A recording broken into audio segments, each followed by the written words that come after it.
먹었지? 점심은 먹었어?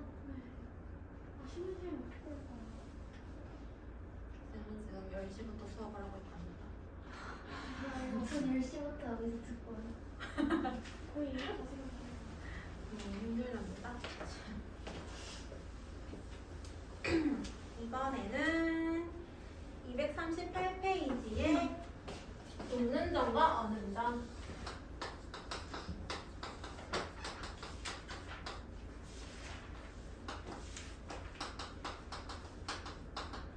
끓는 점을 다 이해했으면 놓는 점, 어는 점은 하나도 안 어려워요. 다 똑같은 원리라서.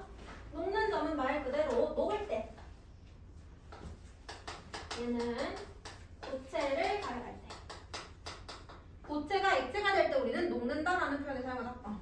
고체를 가열하게 될 때 온도가 일정하게 유지된다. 그리고 그때의 온도를 녹는 점이라고 하는 거고, 어는 점은 얼 때. 얘는 액체를 냉각시킬 때. 이때도 온도가 내려가다가 어느 순간 일정하게 유지가 됩니다. 그때의 온도를 어는 점이라고 하는 거죠. 지금 보면은 녹는 점에서의 상태 변화는 고체가 액체가 되는 거고, 어는 점은 액체가 고체가 되는 거죠.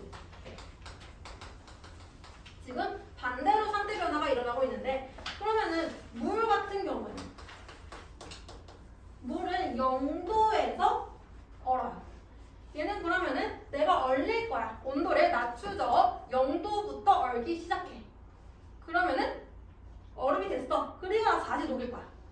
얼음이 됐다는 얘기는 0도보다 낮아졌다라는 얘기지, 온도가. 그러면은 이제 다시 가열을 해서 녹이면 얘는 0도부터 녹기 시작해. 즉, 상태 변화가 고체랑 액체 그 사이에서 상태 변화가 일어나는 거기 때문에 항상 녹는 점과 어는 점의 온도는 똑같아. 물은 0도에서 얼기 시작하고 반대로 물은 0도에서 녹기 시작해요. 그래서 녹는 점과 어는 점의 온도는 똑같은데 상태 변화가 어떻게 일어나는지를 보고 녹는 점이랑 어는 점 용어를 써주면 되는 겁니다. 그래서 얘도 마찬가지로 물질의 특성이기 때문에 물질 종류마다 다를 것이고 양이랑 관련이 있다 없다? 없다. 관련 없다. 양이 달라지게 되면은 녹는 점, 어는 점이 달라지는 게 아니고 시간이 달라지는 거다라고 해주면 될 거고요. 그래프 나타내 볼게요.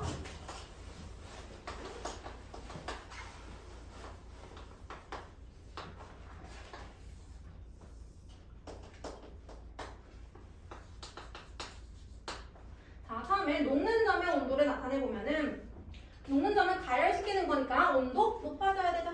온도 증가하다가 어느 순간 일정하게 유지. 이때의 온도가 녹는 점. 그 다음에 상태 변화 다 됐다. 그러면은 다시 온도 증가. 어는 점은 반대로 온도 낮춰주다가 어느 순간 일정하게 유지. 이때 온도가 어는 점. 그래서 이때도 상태 변화 일어날 거고 상태 변화 다 되면은 다시 온도 낮아짐. 이렇게 해주면 되겠죠. 그러면 녹는 점에 도달하기 전의 상태 뭐지? 얼음? 얼음. 상태로 나타내면 고체. 고체. 녹는 점에 있어요. 그러면은 고체에서 액체. 고체랑 액체 같이 다 녹았다. 그러면 액체. 그 다음에 어는 점. 어는 점보다 온도가 높다. 상태는 액체. 아직 얼지 못한 거죠. 그 다음에 이제 어는 점에 도달했다. 액체가 고체로 되겠죠. 다 얼었다. 고체. 이렇게 상태 변화 생각해주면 되겠죠. 그래서 녹는 점, 어는 점은 끓는 점이랑 크게 다른 게 없어요. 그냥 용어만 다른 거기 때문에 끓는 점이랑 같이 생각해주면 될 거고. 그리고 지금 세 개의 온도를 배웠죠. 그러면은 어떤 물질이 있는데 그 물질의 현재 온도가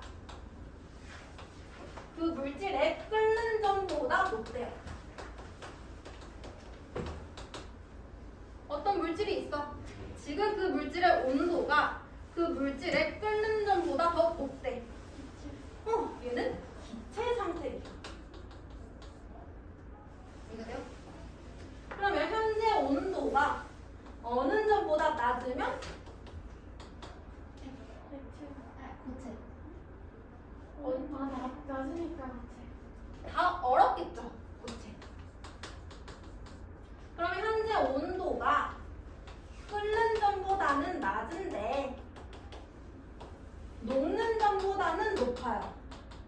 그러면 액체. 이해가 되고 있어요?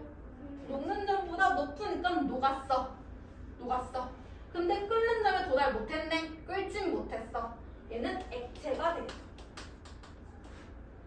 오케이? 그래서 어떤 물질의 상태를 확인을 하려면은 그 물질의 온도와 끓는 점, 어느 점, 녹는 점 그거를 비교를 하면은 상태, 무슨 상태인지 나오게 됩니다. 그래서 지금 238페이지 아래쪽에 내용 설명 다 했고요. 녹는 점보다 저온, 낮은 온도에서는 고체, 녹는 점, 끓는 점 사이에서는 액체, 끓는 점보다 고온, 높은 곳에서는 기체 상태로 존재하게 된다. 라고 이해해주면 되겠죠. 별로 어려운 거 없죠? 오케이. 그러면은 찍으세요.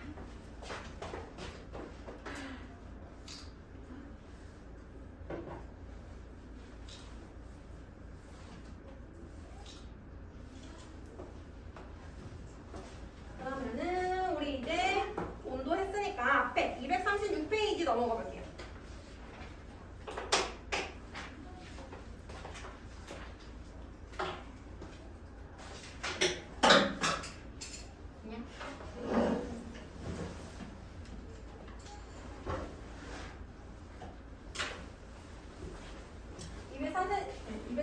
아래에 보면은 수물질이나 혼합물 구별이라고 되어 있는데 그거를 이제 끓는 점, 녹는 점, 어느 점으로 구별을 해놓은 거를 볼 수 있습니다. 그래서 지금부터는 혼합물일 때 끓는 점이 어떻게 변하냐 그거를 볼 건데 여기서 나는 소금물이라고 생각을 해볼게요.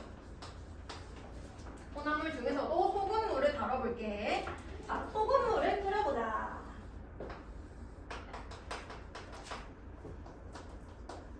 원래 소금물 말고 그냥 물이 나면은 얘가 증가하다가 100도에서 끓고 다시 증가 이렇게 되지. 끓는 점이. 근데 소금물 같은 경우에는 100도보다 끓는 점이 높아요. 100도보다 높은 온도에서 끓기 시작하고 여기가 끓는 점. 그리고 끓는 점은 원래 온도가 일정해야 되잖아. 근데 소금물은 온도가 조금씩 증가해요. 끓는 점이 일정하지 않습니다. 그래서 정리를 해보면은 소금물의 경우는 끓는 점이 물보다 더 높고요. 그 다음에 얘는 시간이 지날 때 온도가 계속 증가합니다.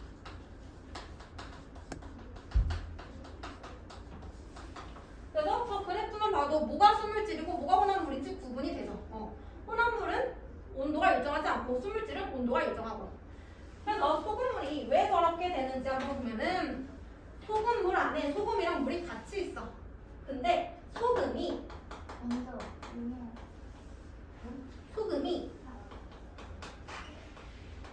물이 기체가 되는 거, 액체가 기체가 되는 거를 기화라고 합니다. 기화를 방해합니다. 그림으로 그려주면 자 여기 내가 소금물 넣었어요.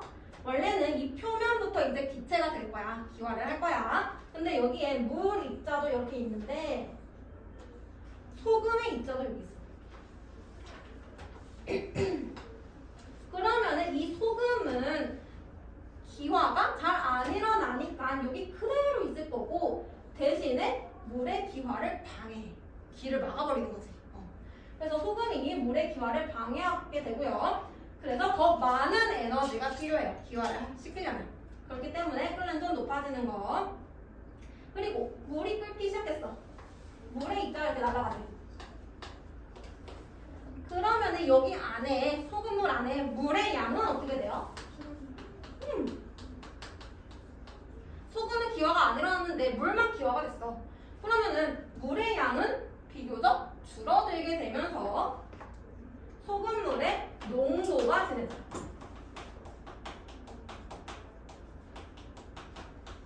소금물의 농도가 진해지겠죠. 물의 양이 줄어드니까.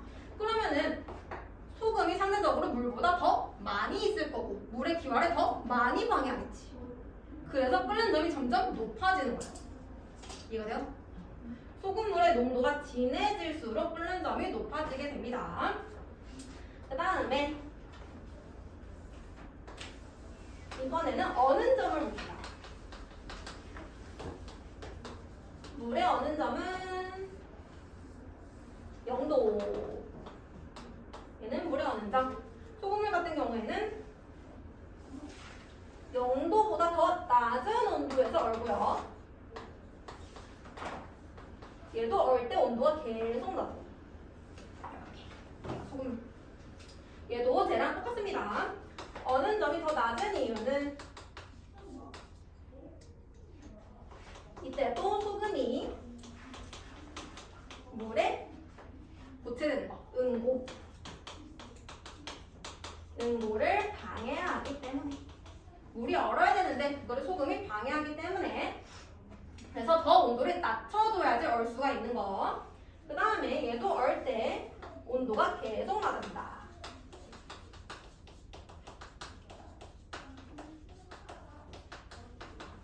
그 이유는 물이 얼어버리면 액체의 물이 줄어들죠.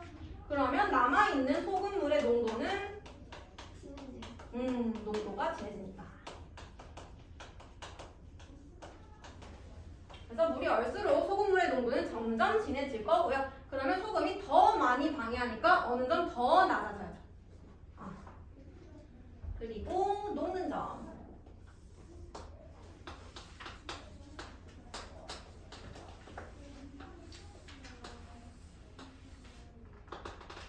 물에 녹는 점 0도.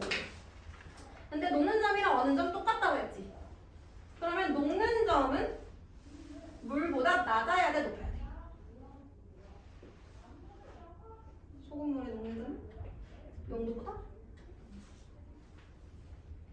낮아야 돼, 그러면. 아까 어는 점은 0도보다? 아, 녹는 거는 높아요. 아니에요.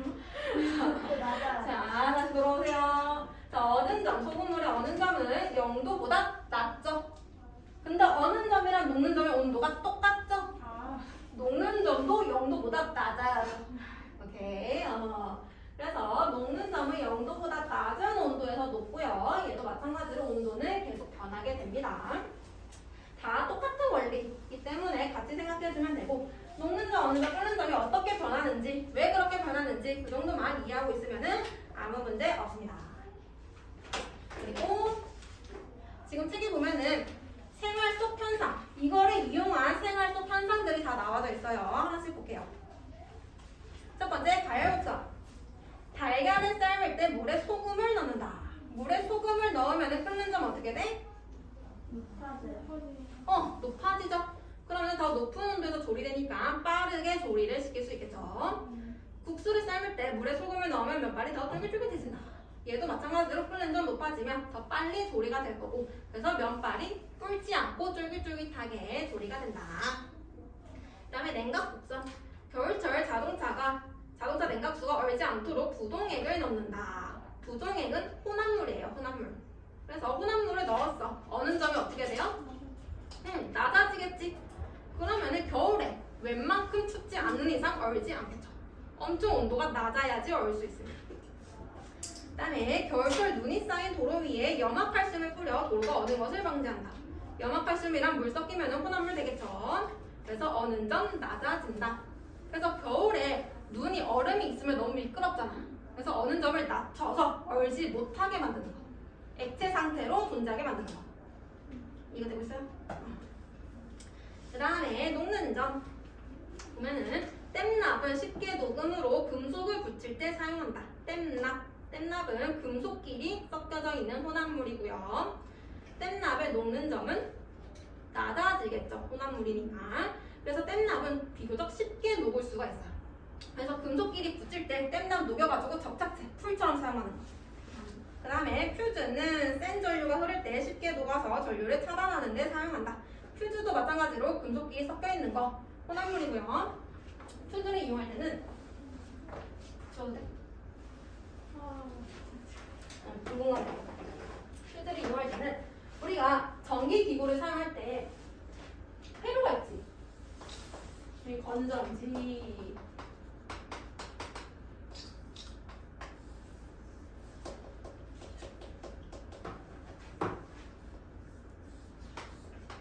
자, 전기 회로가 있으면 기구 안에 거기에 퓨즈를 같이 넣어요. 그러면은 건전지에 의해서 전류가 막 흘러. 근데 전류가 흐를 때 열이 발생해요. 같이. 전류가 많이 흐를수록 열은 많이 발생해. 근데 전류 너무 많이 흐르게 되면은 위험해. 우리가 감전될 수 있으니까. 그래서 전류가 어느 정도 이상 발생을 하게 되면은 퓨즈가 녹아버려요. 녹는 점이 낮기 때문에 잘 녹아요. 퓨즈가 녹았네? 회로 끊어져 버렸지? 전류 더 이상 흐르지 않습니다. 차단. 그래서 전류가 너무 많이 흐르는 거를 막아주는 게 퓨즈의 역할입니다. 그래서 여기까지 확인을 했고요. 그러면 이제 237페이지 아래쪽이랑 239페이지 아래쪽 보면 되겠죠?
2번에 BA.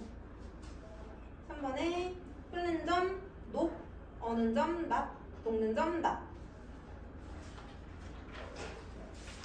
넘어가서 1번에 녹는 점 53도, 어는 점 53도. 2번에 가 고체, 나 고체 플러스 액체, 다 액체, 라 액체 플러스 고체, 막 고체. 2번에 액체. 모르겠는 거 했어요?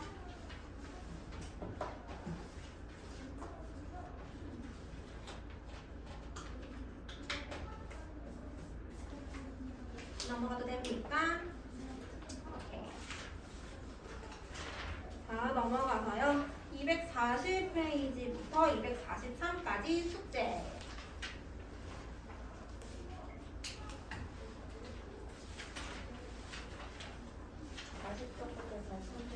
응, 240부터 243. 숙제. 그래서 244로 옵니다.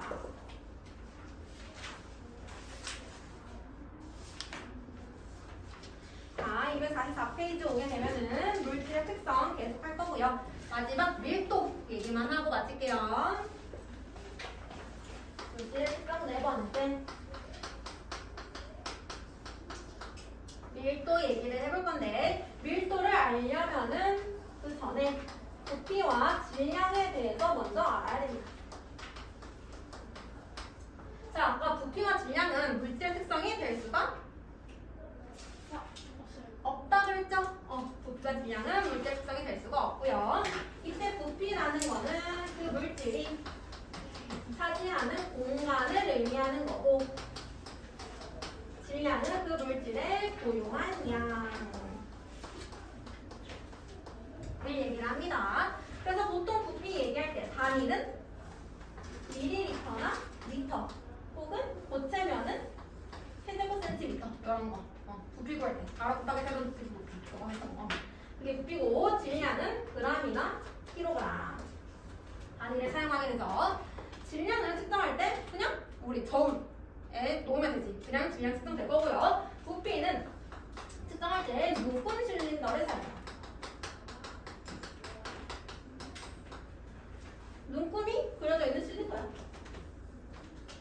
실린더가 있는데 여기만 이렇게 눈금이 있어요.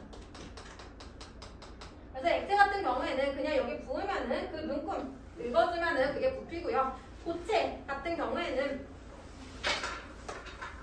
이렇게 생긴 거는 그냥 계산해 줄 수 있지. 가로 곱하기 세로 곱하기 높이 해서 구해줄 수도 있는데, 근데 막 이렇게 생겼어 고체가.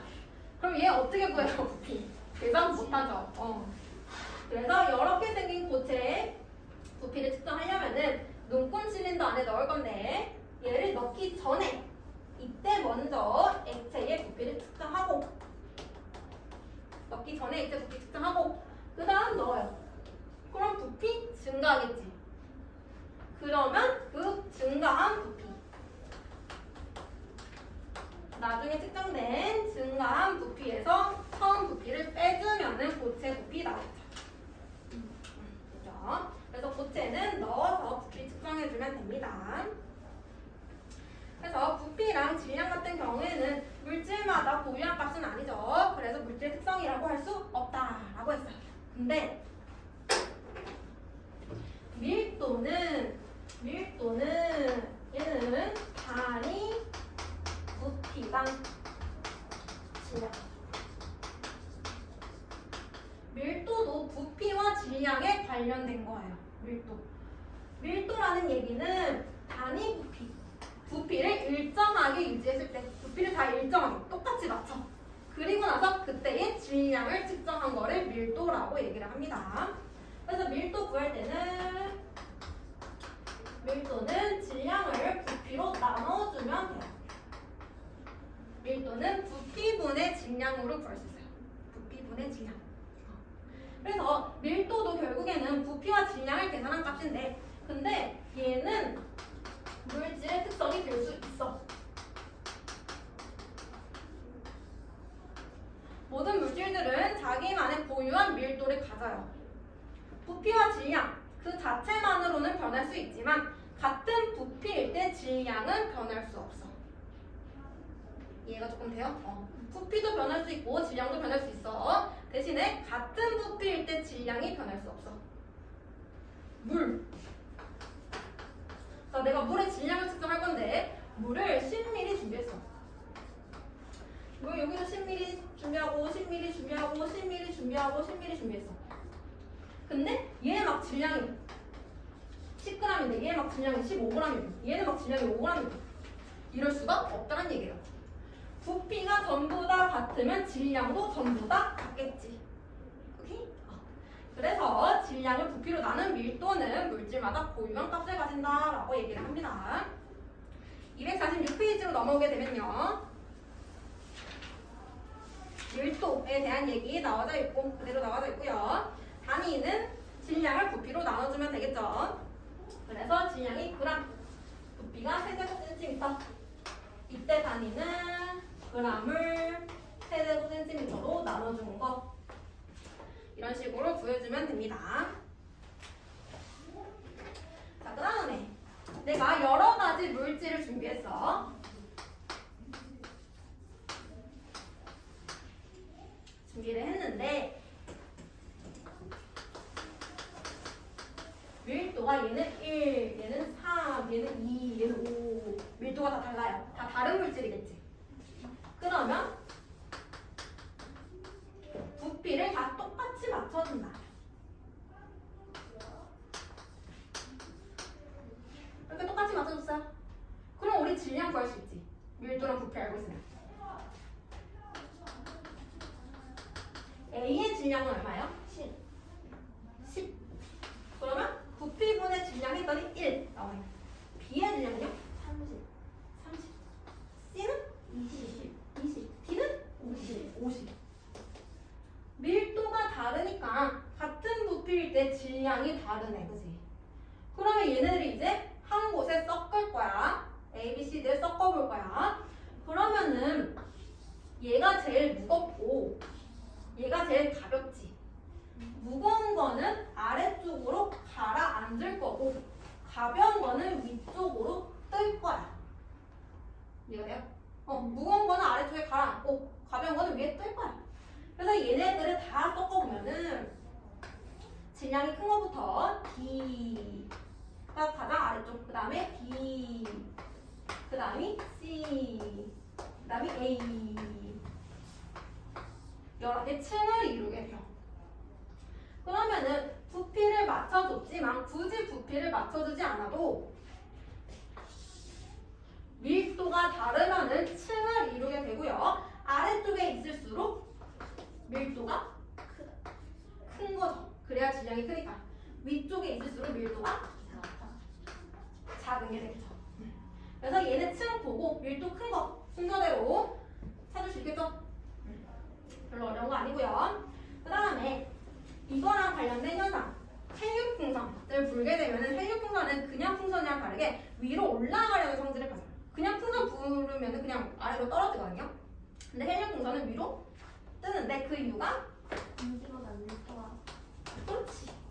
헬륨의 밀도랑 공기의 밀도 비교해보면 누가 더 커요? 공기 더 커요. 가벼운 게 위로 가고 무거운 건 아래로 가고 공기의 밀도가 더 크기 때문에 헬륨은 밀도가 작아서 위로 올라가는 거다. 이렇게 생각하면 됩니다. 그래서 밀도에 따라서 큰 물질은 아래로 가라앉고 작은 물질은 위로 뜬다. 거기 그림 하나 나와 있어요. 그림 보여요? 섞여 있는 거. 밀도 제일 큰 게 뭐죠? 돌. 그 다음이 글리세린. 그 다음이 물. 그 다음이 플라스틱. 그 다음은 식용유. 그 다음은 오케이. 그렇게 밀도 찾아주면 되는 거. 그 다음에 그 중간에 그래프 하나 나와 있습니다. 줘도 돼요?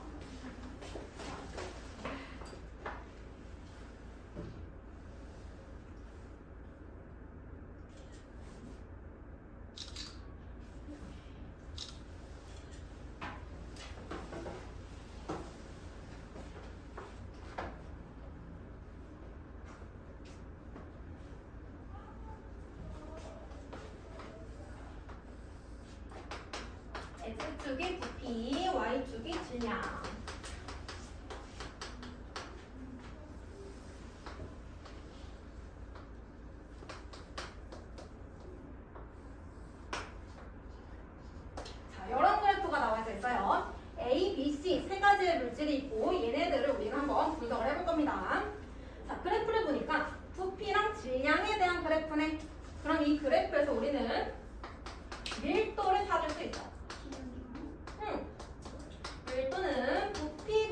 질량. 그렇고 하자. 근데 그래프 보니까 기울기 원래 어떻게 구해요? 기울기는 X 증가량분의 Y. X축 변화량분의 Y축 변화량분 구하자.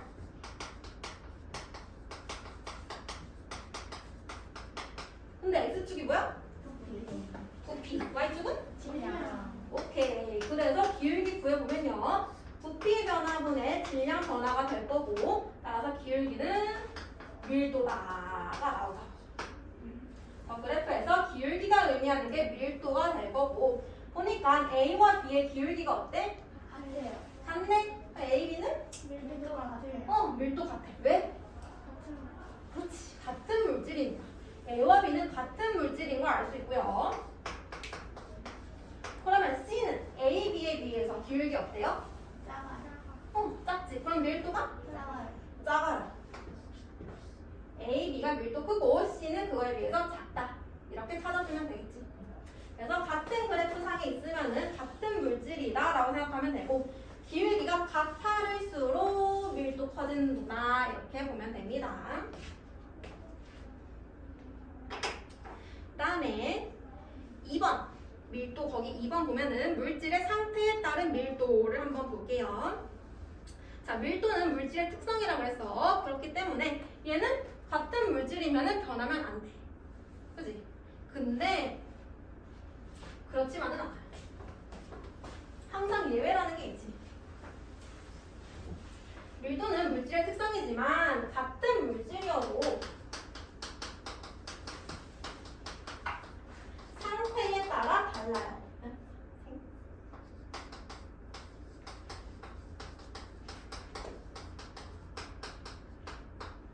상태에 따라 다르게 됩니다. 그래서 상태로 비교를 해보게 되면은 내가 같은 질량을 준비했어. 어떤 물질?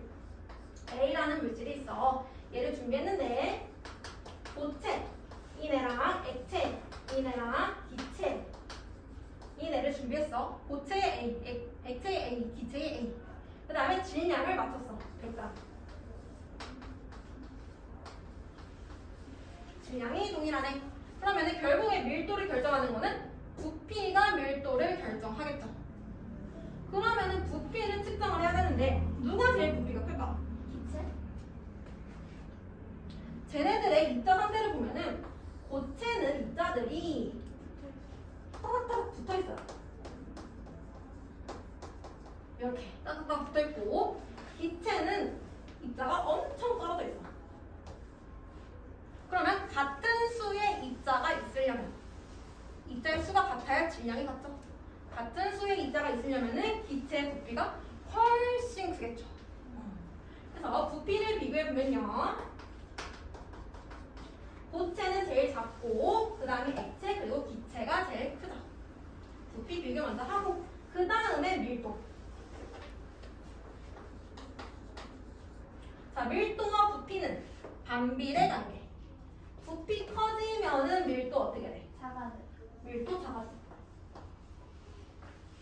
그죠? 질량이 일정할 때. 그럼 여기 보니까 밀도 제일 큰 거는 고체?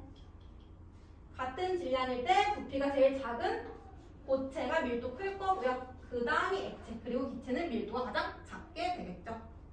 그래서 상태에 따라서 밀도가 다른데 보통은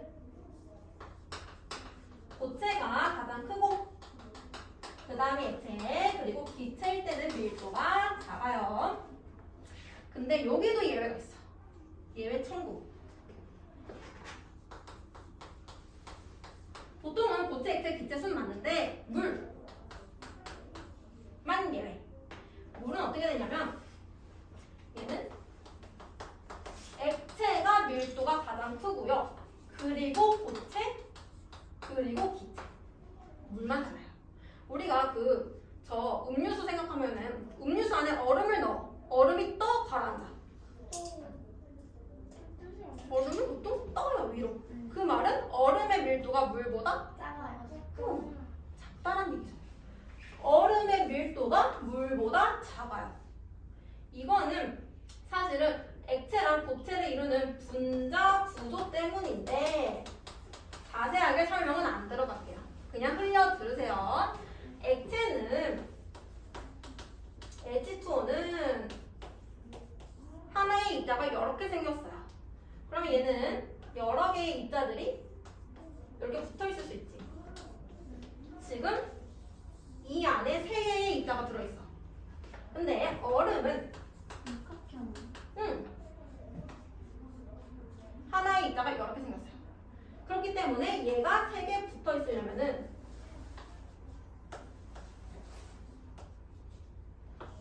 액체보다 더 많은 부피가 필요합니다. 그래서 분자 구조가 다르기 때문에 고체의 부피가 훨씬 큰 거고요. 부피가 크니까 밀도는 작아지겠죠. 그래서 물만 예외로 액체가 고체보다 밀도 크구나 생각하고요. 나머지는 다 고체가 밀도가 큽니다. 그 다음에 고체나 액체 같은 경우에는 얘는 온도나 압력이 변한다고 해서 부피가 많이 변하진 않아요. 내가 고체 책상 가열시켰어. 얘 부피 커질까? 히터 틀었어. 부피 커질까? 안 커지죠. 고체나 액체는 부피 변화가 잘 없어요. 근데 기체 같은 경우에는 얘는 온도나 압력에 따른 부피 변화가 커. 그래서 같은 기체더라도 온도나 압력에 따라서 밀도가 달라질 수 있습니다. 부피가 달라지니까. 그래서 항상 우리가 밀도를 표시할 때 무조건 상태에 같이 표시해줘야 되고, 그리고 기체다 그러면은 온도와 압력도 표시해줘야 돼. 상태랑 온도, 압력에 따라서 밀도 달라지니까. 그래서 밀도 표시할 때는 저거를 같이 표시해줘야지 무슨 물질인지 알 수가 있겠죠. 그래서 여기까지가 밀도에 대한 설명이었고요. 이해 안 되는 부분 있을까요? 오케이. 사진 찍으시고 247페이지 문제 푸시고.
선생님 혹시 그 247번 2번에 그 밀도 단위가 그 밀리리터에서 어떻게 세제곱센티미터로 바꿔요? 아, 1ml가 1세제곱센티미터랑 똑같아요.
3번에 0.79g/ml.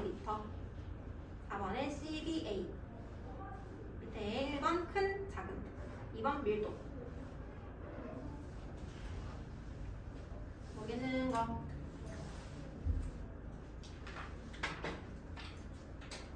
그 3번에 어떤 템에서 3번. 어떤 액체에 40ml가 담긴 비커의 질량이 65g이라면 이 액체의 밀도는 몇 g/ml인지 구하시오. 단, 빈 비커의 질량은 33.4g이다. 그럼 지금 보니까 액체의 부피는 나와 있네. 우린 지금 액체의 밀도를 구하고 싶은 거죠. 그럼 액체의 부피나 액체의 질량 알면 되잖아. 액체 부피는 다시 액체의 질량은 어떻게 구해요? 65 빼기 33.4. 그렇지. 비커 안에 액체가 담겨져 있는 거 그거가 전체가 질량 65. 근데 비커만의 질량이 33.4. 이거를 빼주면 액체 질량 나오더라. 계산하면은 31.6. 그러면 질량 부피 안 해요. 식 세우면 되잖아.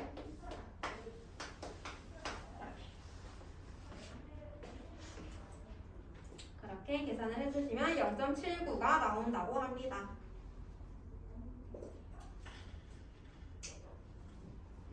또 모르겠는 거. 알겠어? 네. 오케이. 오늘은 여기까지 하고요. 숙제 아까 얘기해준 거 거기만 해오시면 됩니다.